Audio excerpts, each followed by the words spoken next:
जय माँ गंधर्वपुरवासिनी माँ पीताम्बरा बगलामुखी का आशीर्वाद आप सभी भक्तों पर सदैव बना रहे। भक्तजनों, माँ पीताम्बरा बगलामुखी की दीक्षा लेकर के आप स्वयं सक्षम बने, स्वयं साधक बने। देखिए, इस संसार में परेशान सभी है और हम चाहते हैं कि हमारी समस्याओं का निराकरण कहीं ना कहीं से हो जाए, लेकिन वर्तमान परिस्थितियों को देखते हुए ये आभास होता है कि आज हर जगह पर सिर्फ और सिर्फ काल नेमी बैठे हैं, जो सिर्फ धर्म का चोला ओढ़कर तंत्र मंत्र के नाम पर लोगों को मूर्ख बना रहे हैं। इसीलिए जीवन में योग्य गुरु के सानिध्य में दीक्षा लेकर के स्वयं साधक बने और अपनी साधनाओं के माध्यम से जीवन में आने वाली समस्याओं को हल करें। भक्तजनों, बहुत जल्द ही चैत्र नवरात्रि प्रारंभ होने वाली है और यह नवरात्र के सबसे बड़े नवरात्र होते हैं और दुर्गा पूजा के लिए जाने जाते हैं। इन नवरात्रों में सभी साधक साधना करते हैं, तो इस वर्ष भी चैत्र नवरात्र प्रारंभ हो रहे हैं 19 मार्च से। इस बार साधकों को ज़्यादा समय साधना करने के लिए मिलने वाला है, तो जल्दी जल्दी जान लेते हैं कि चैत्र नवरात्रि में हमें माँ की कौन से मंत्र की साधना करनी चाहिए, ताकि हमारे जीवन में जो ये शत्रु बाधा आ रही है उनको हम दूर कर सकें। भक्तजनों, आज व्यक्ति अनेक प्रकार की समस्याओं से ग्रसित है। उसको लगता है कि मेरी ये जो समस्या है ये शत्रुओं के द्वारा निर्मित की गई है या मेरे किसी अपने के द्वारा। वह ऐसे असमंजस में फंसा हुआ है कि उसको समझ में नहीं आता है। और आज जगह जगह ये कालनेमियों द्वारा धर्म का चोला ओढ़कर जो लोगों को मूर्ख बनाने की परंपरा का निर्वहन कर रहे हैं, वो लोगों को सिर्फ और सिर्फ मूर्ख बना रहे हैं, उनको समाधान देना नहीं चाहते हैं। हमारा उद्देश्य है कि आपके जीवन में किसी भी समस्या हो, उस समस्या का समाधान सिर्फ और सिर्फ भगवती माँ पीताम्बरा के माध्यम से ही संभव है, क्योंकि अखंड ब्रह्मांड की नायिका जो हमारी माँ पीताम्बरा बगलामुखी है, यह स्तंभन की देवी है और समस्या कैसी भी हो, वह अपने पुत्र को कभी भी समस्याओं से ज़्यादा दिनों तक घिरा हुआ नहीं देख सकती है।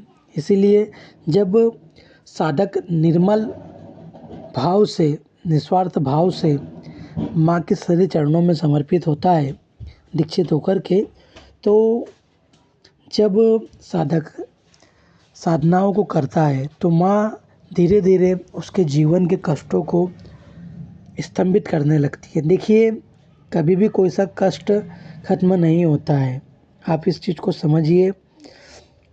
जैसे जैसे हम साधना करेंगे वैसे वैसे ऊर्जाओं का निर्माण होगा और उन्हीं ऊर्जाओं के माध्यम से हमारे जीवन में जो भी समस्याएं चल रही है उन समस्याओं का अंत होगा। इसीलिए आप जितना भी समय माँ की भक्ति में देंगे, माँ की साधना में देंगे, आपकी समस्याएं दूर होगी।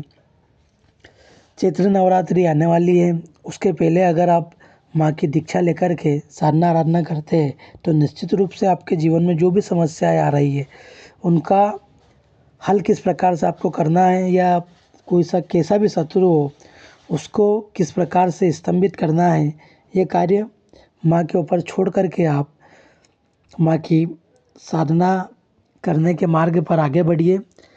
देखिए, माँ के हर परिस्थिति में अलग अलग मंत्र होते हैं।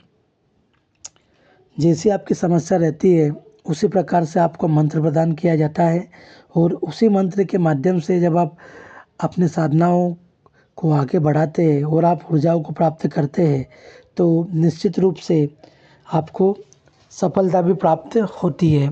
देखिए, माँ की साधना कोई जादू की छड़ी नहीं है कि आपने मंत्र जाप किया और आपकी समस्याएं हल हो गई, संभव नहीं है। साधना मतलब क्रिया की प्रतिक्रिया। जब आप साधना काल में बैठेंगे तो बहुत सारी समस्याओं का सामना भी आपको करना पड़ेगा, क्योंकि कोई सा भी मार्ग सरल नहीं होता है। इसीलिए साधना के मार्ग पर बढ़ने से पहले यह दृढ़ संकल्प करके आए कि मेरी जितनी भी समस्या है, ये माँ मैं आपके श्री चरणों में समर्पित कर रहा हूँ। चाहे सुख हो या दुख हो, मैं हर परिस्थिति में आपके श्री चरणों में पड़ा रहूँगा। तो निश्चिंत मान के चलिए कि आपकी जो भी समस्याएं है वो धीरे धीरे हल होने लगेगी। भक्तजनों, जब हम माँ की दीक्षा लेकर के क्रम अनुसार साधनाओं को करते हैं तो माँ हमें हमारे संकटों से बाहर निकलने का मार्ग भी प्रदान करती है और हमारे परिवार की सुरक्षा भी प्रदान करती है। इसीलिए माँ की दीक्षा लेकर के स्वयं साधक बने, दूसरों के भरोसे पे ना रहे। माँ के बहुत से शक्तिशाली मंत्र है, 1 अक्षरी, 4 अक्षरी, 8 अक्षरी, 19 अक्षरी, 36 अक्षरी कल्प विधान है, उनका कवच है, ब्रह्मास्त्र माला मंत्र है। अनेक परिस्थितियों में अनेक तरह के मंत्र प्रयोग किए जाते हैं। इसीलिए अपनी क्षमता अनुसार गुरु से दीक्षा लेकर के मंत्र प्राप्त करें और अपनी साधनाओं को निरंतर करें और माँ के आशीर्वाद को आप प्राप्त करें। देखिए, आज सोशल मीडिया पर उपायों, टोटकों और मंत्रों को देखकर जाप करने से कुछ भी नहीं होगा, क्योंकि हर किसी के लिए अलग अलग मंत्र होते हैं, हर किसी के लिए परिस्थिति अलग होती है, तो उसके मंत्र भी अलग होते हैं। इसीलिए कभी भी रील्स बाजी के चक्कर में अपना भविष्य खराब ना करें। योग्य साधक गुरु के सानिध्य में ही साधनाएं करें। यूट्यूब पर देखकर भ्रमित ना होए, क्योंकि आज अधिकतर लोगों के पास में स्थान नहीं है। अगर आप भी जगह जगह पूजा पाठ, हवन, अनुष्ठान या यूँ कहे कि जिसने जो बताया आपने वही किया, लेकिन परिणाम शून्य रहा है, तो आप श्री गंधर्वपुर वासिनी माँ पीताम्बरा बगलामुखी की शरण में आकर के माँ पीताम्बरा बगलामुखी की दीक्षा लेकर के क्रम अनुसार अपनी साधनाओं को आगे करें।